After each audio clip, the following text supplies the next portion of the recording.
Another thing with this is this is, although it's Mac compatible, people sometimes are like, oh my god, it's Mac compatible, it's like counterfeiting.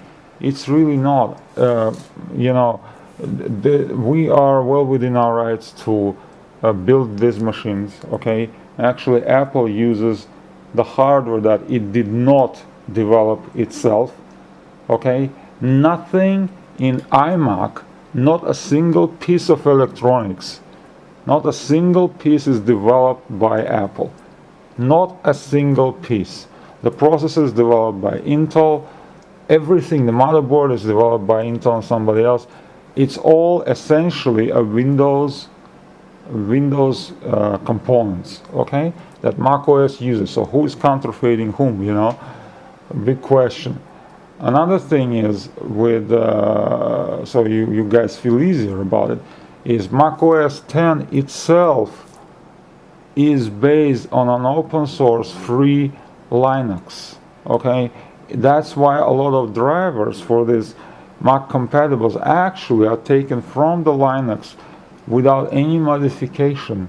They're called kernel extensions, and they're put there, and the whole community figured out which hardware chips are better supported, which are not. So they give you good ideas like which motherboard works, which doesn't, etc. But that's why it works. So again, about like counterfeiting, I mean, macOS 10 is essentially a stolen operating system by Apple. So they took a Linux that they didn't write, okay? Somebody else wrote it, and Linux is stolen from Unix, okay? And so is Windows.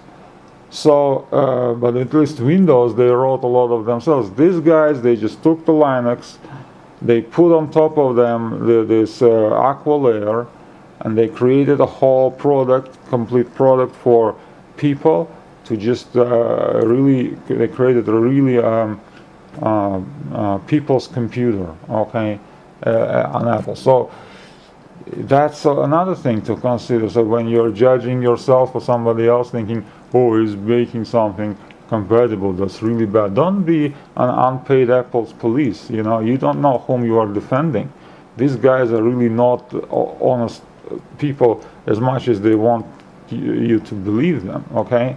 If everything in their system and hardware is essentially not theirs, the core of the software is not theirs, what they added on top of it is really an old tech, okay? You guys, I'm a software expert, so I know this.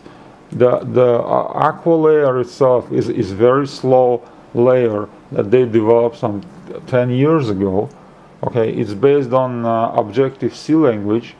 And what's really bad about this Objective-C language is it actually doesn't use the processor natively like Windows does.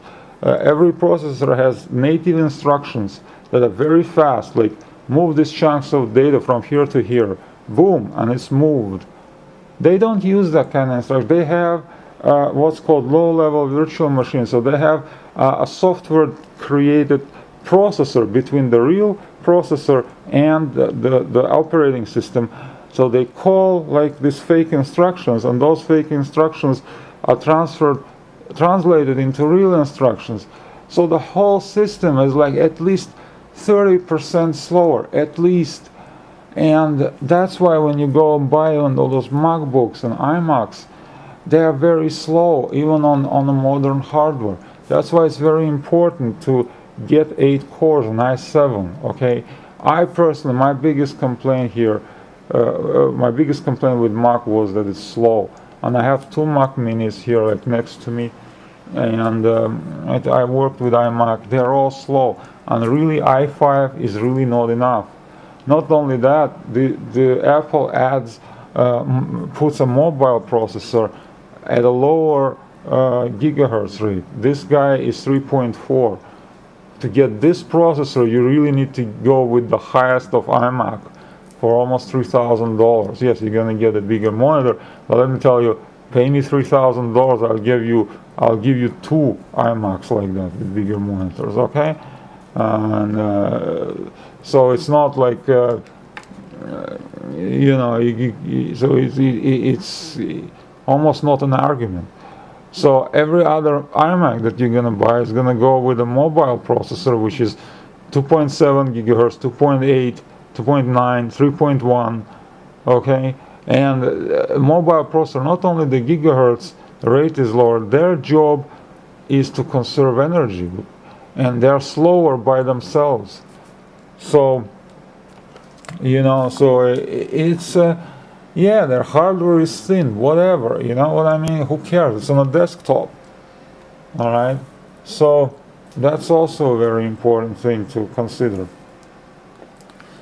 So if you're doing video processing like I'm doing here, photo editing, just website, I mean, this is an amazing machine, amazing opportunity to get a very productive macOS 10.3 compatible machine at a pretty decent budget.